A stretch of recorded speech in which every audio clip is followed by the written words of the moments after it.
O mundo visto do céu.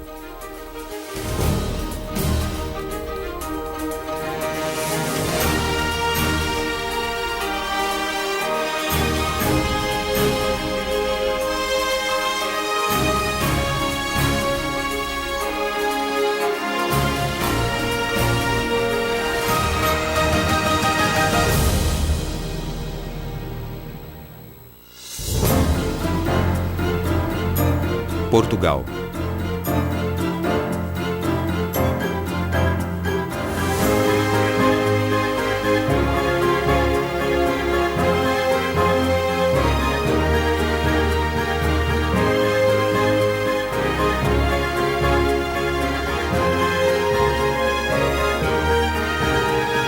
De Bragança até Almeida. Portugal, Espanha. Nossa viagem começa em Bragança, na região nordeste do país. Depois iremos para Guimarães, na região oeste, e a um castelo conhecido como Berço de Portugal.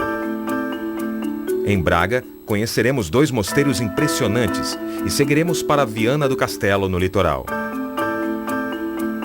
Passaremos por estações de férias ao sul, até chegarmos ao Porto, lar do vinho do Porto. Mais para o interior, veremos uma paisagem com vinhedos e encerraremos na grande fortaleza de Almeida, na fronteira com a Espanha.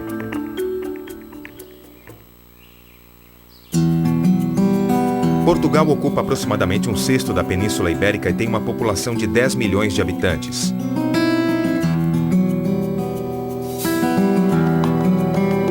A fronteira com a Espanha continua praticamente intacta há mais de 800 anos. Nessa paisagem montanhosa ao norte, o país é uma das regiões menos exploradas da Europa Ocidental. A maior cidade da região é Bragança, com cerca de 35 mil habitantes. A fortaleza foi construída pelos duques de Bragança. Deles vieram os reis de Portugal entre 1640 e 1910, e durante o século XIX os imperadores do Brasil. A Fortaleza Murada é uma vista impressionante. Sua história remonta à Era Romana, mas o que vemos hoje vem de uma época posterior. Entre as muralhas ainda existe o Castelo de Sancho I, construído em 1187, com torres de vigia e masmorras.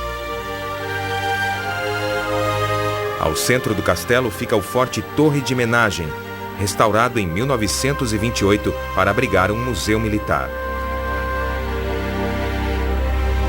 Há ainda moradores entre as muralhas da fortaleza bem preservada, mas atualmente muitas construções deram lugar a lojas de artesanato e cafés para os turistas. A paisagem ao redor da cidade é salpicada com pequenos povoados e fazendas rodeadas de um tipo de carvalho cuja cortiça é extraída para a fabricação de rolhas para garrafas. A cortiça volta a crescer, criando assim uma indústria natural e sustentável.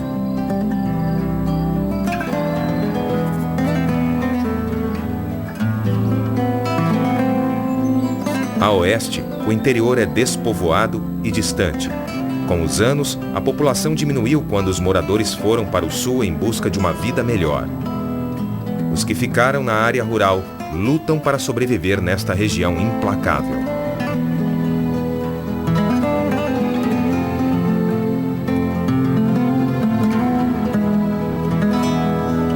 Aqui, existem povoados pitorescos com construções de pedra no topo das colinas. Antigamente o local era um refúgio onde exilados políticos e religiosos podiam se esconder.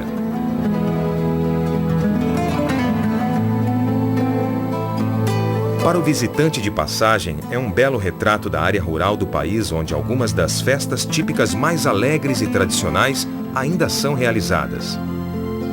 Para os moradores, elas aliviam o sofrimento da vida difícil do dia a dia.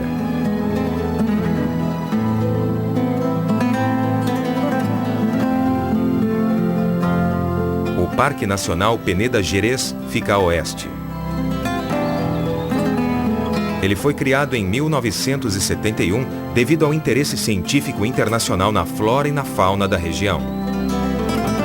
Esse é o único parque nacional de Portugal. Essa imensidão de montanhas irregulares cobre uma área com pouco mais de 80 mil hectares e possui uma grande diversidade de clima, meio ambiente e cenário.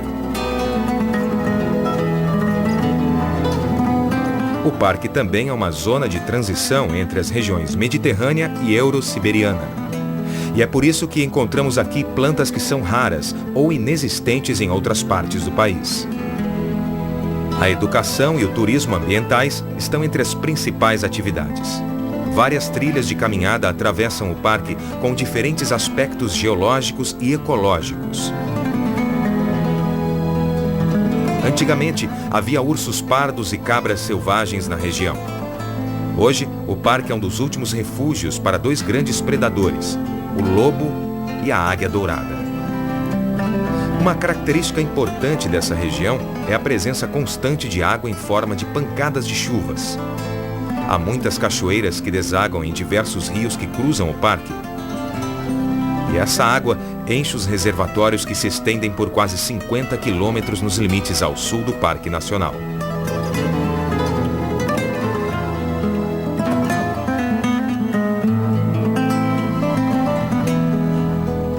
Várias barragens altas criaram grandes lagos que, por sua vez, resultaram em centros para esportes aquáticos, casas de férias e hotéis. O reservatório mais a oeste é o Lago da Caniçada, situado dentro do Parque Nacional Peneda Gerês. Uma barragem no Rio Cávado inundou 3 vales montanhosos.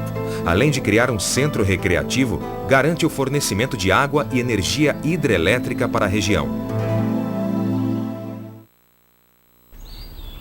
Guimarães fica a 25 quilômetros ao sul.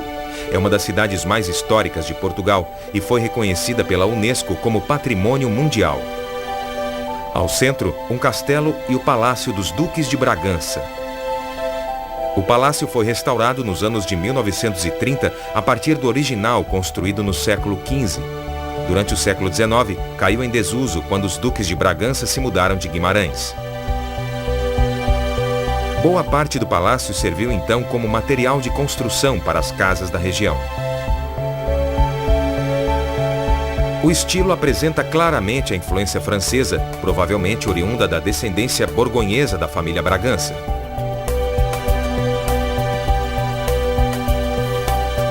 Ao lado do palácio fica o Castelo de Guimarães, no alto de uma colina e de frente para a cidade. A Praça Elevada se destaca na linha do horizonte.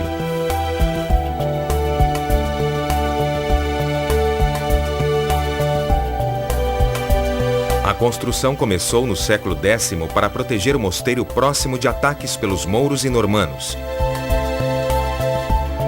O castelo foi reconstruído no século XII, quando se tornou residência real. Acredita-se que esse foi o local de nascimento de Afonso, primeiro rei de Portugal. Por isso, o castelo ficou conhecido como Berço de Portugal.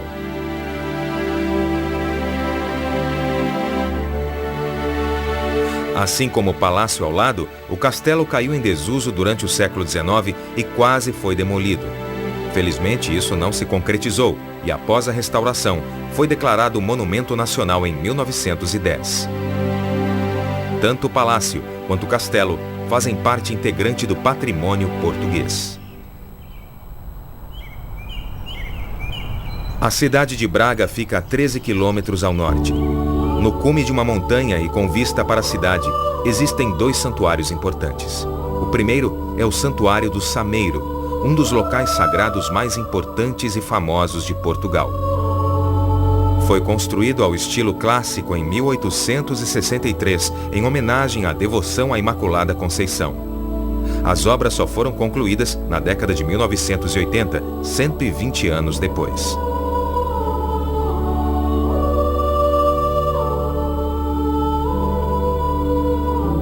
No alto da entrada imponente, há 2 pilares com estátuas da Virgem Maria e do Sagrado Coração de Jesus.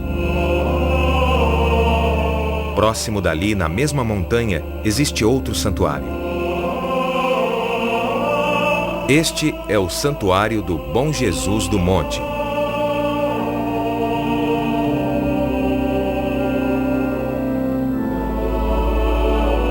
O que vemos hoje foi construído durante o século XVIII. A característica mais marcante é a escadaria dupla barroca, que representa a Via Sacra. Os fiéis podiam subir a escada e percorrer a Via Crucis em penitência e contemplação. Várias capelas pequenas e octogonais foram construídas para retratar as cenas após a crucificação. O caminho em zigue-zague é dedicado às 3 virtudes teologais: fé, esperança e caridade. As pequenas fontes onde os degraus se cruzam dão a ideia de purificação dos fiéis.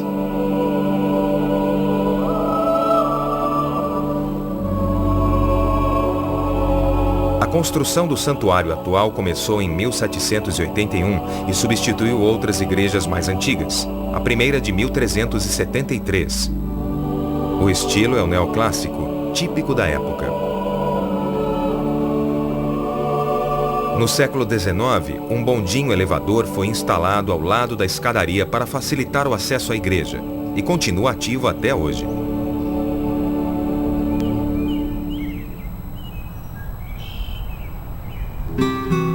A costa e o porto de Viana do Castelo ficam 16 quilômetros a oeste. Foi o rei Afonso III quem fundou a cidade em 1253. Portugal sempre teve uma forte ligação com os mares. Alguns dos maiores exploradores do século XV eram portugueses, dentre eles Vasco da Gama, que chegou na Índia em 1498. Envolto pela névoa do mar, o rio Douro se abre em uma foz com 1,5 km de largura. É um dos rios mais importantes da Península Ibérica, com 880 quilômetros de extensão. E desemboca em Porto, segunda maior cidade de Portugal.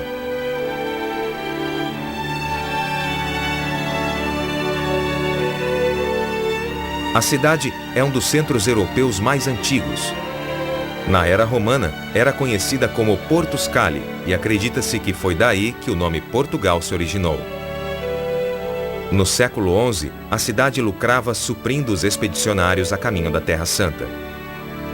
E 4 séculos depois, Porto tirou proveito da riqueza trazida das terras recém-descobertas. Uma das vistas mais belas da cidade é da Torre dos Clérigos, do século XVIII. Com 75 metros de altura, é uma das construções mais altas de Portugal. O rio, que foi essencial para a cidade durante séculos, pode ser visto claramente da torre.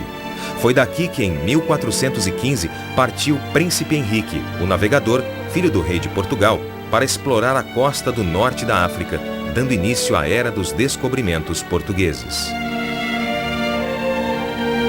Hoje o porto não recebe mais aqueles navios carregados de mercadorias de todas as partes do mundo. Eles deram lugares aos barcos de turismo que transportam passageiros ao longo do rio. A embarcação é parecida com o rabelo, barco que transportava pipas para a única atividade comercial que ainda prospera na margem oposta da cidade do Porto. Esse comércio é o do vinho do Porto, nome dado em homenagem à cidade. As pipas armazenam vinho dos vinhedos rio acima. Todo este complexo em Vila Nova de Gaia fica no centro da região produtora de vinho. É nesses pavilhões que o vinho é envelhecido. Mais de 50 empresas estão instaladas nessas ruas estreitas. Hoje, pavilhões mais modernos envelhecem a bebida cujas raízes remontam ao século XVII. Supostamente, um mercador britânico teria mandado os filhos procurarem um fornecedor de vinhos em Portugal. Eles encontraram um mosteiro onde o abade adicionava aguardente ao vinho tinto local, não depois, mas durante a fermentação, produzindo assim uma bebida semelhante ao vinho do Porto. Porto também é conhecida como Cidade das Pontes. A primeira delas foi construída em 1803, mas destruída na guerra com a Espanha e França 3 anos depois. Somente em 1877, a ponte ferroviária Dona Maria Pia foi construída por iniciativa do francês Gustave Eiffel, criador da Torre Eiffel. Em 1991, a ponte foi substituída pela Ponte de São João. Em 1886, a Ponte Dom Luís foi construída por um colaborador de Eiffel, com trens na pista superior e automóveis na inferior. Na época, era a ponte mais extensa desse tipo no mundo.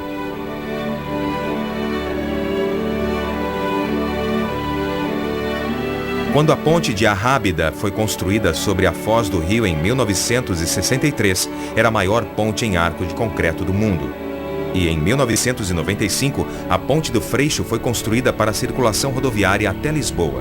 A mais recente é a Ponte do Infante, concluída em 2003.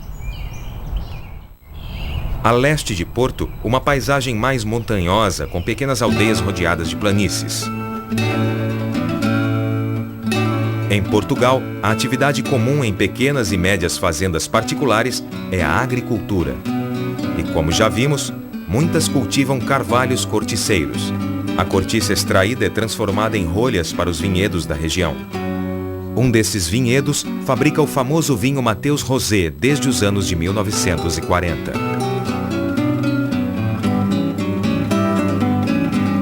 No rótulo da distinta garrafa arredondada, uma foto do Palácio de Mateus.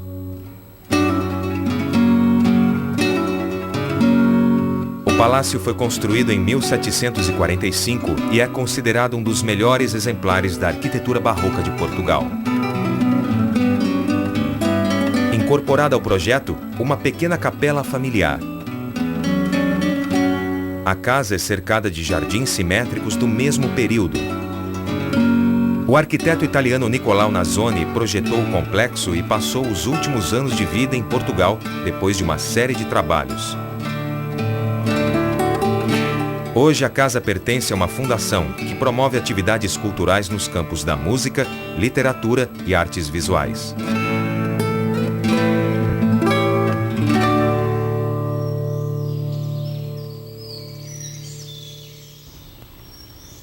O Rio Douro, que nasce nas montanhas da Espanha até desembocar no mar em Porto, é um dos rios mais bonitos e intactos da Europa.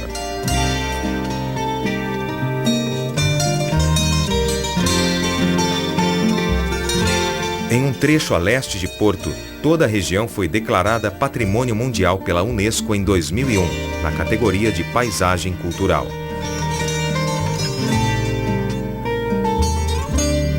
As vinhas bem cuidadas formam desenhos impressionantes nas encostas íngremes do rio, onde barcos de turismo fazem a travessia lentamente para que os passageiros assimilem o belo cenário, que há séculos fornece vinhas para o vinho, principalmente o do Porto. Porto é um vinho português licoroso produzido exclusivamente na região do Vale do Douro.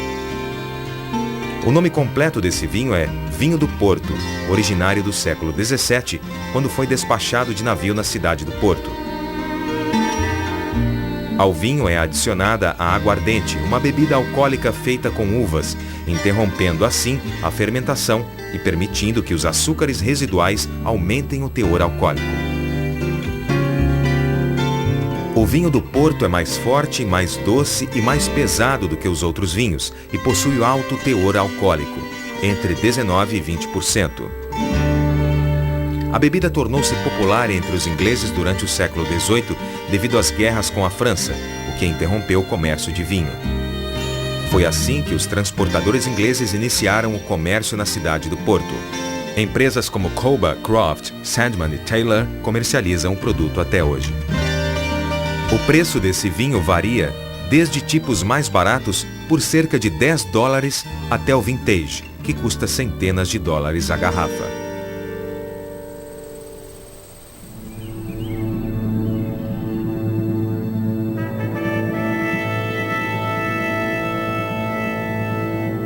No século XVIII, duas fortalezas protegiam a fronteira portuguesa, Elvas ao sul e esta, em Almeida, ao norte.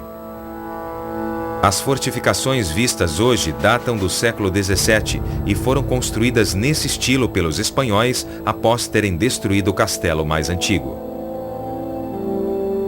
Ao redor das ruínas existem 6 baluartes com uma trincheira seca cavada em pedra maciça.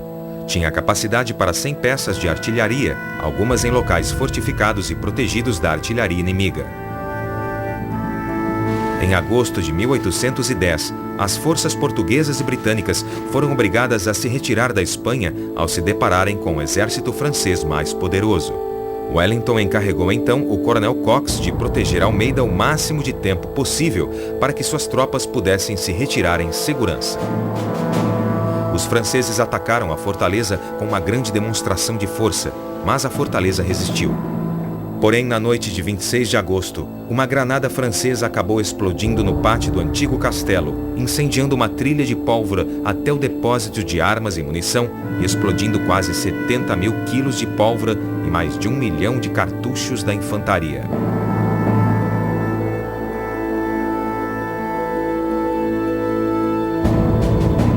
Uma testemunha ocular relatou que a terra tremeu e um redemoinho de fogo se ergueu do forte, como um vulcão que entra em erupção. Blocos de pedra foram arremessados aos ares, matando até mesmo alguns dos próprios soldados franceses nas trincheiras. 2 dias depois, e sem munição, o coronel Cox foi obrigado a aceitar a rendição de Almeida. Ele esperava que o forte resistisse aos franceses por vários meses, mas resistiu apenas 5 semanas. Almeida é, hoje, uma lembrança do passado turbulento de Portugal e um lugar dramático para encerrarmos esta viagem.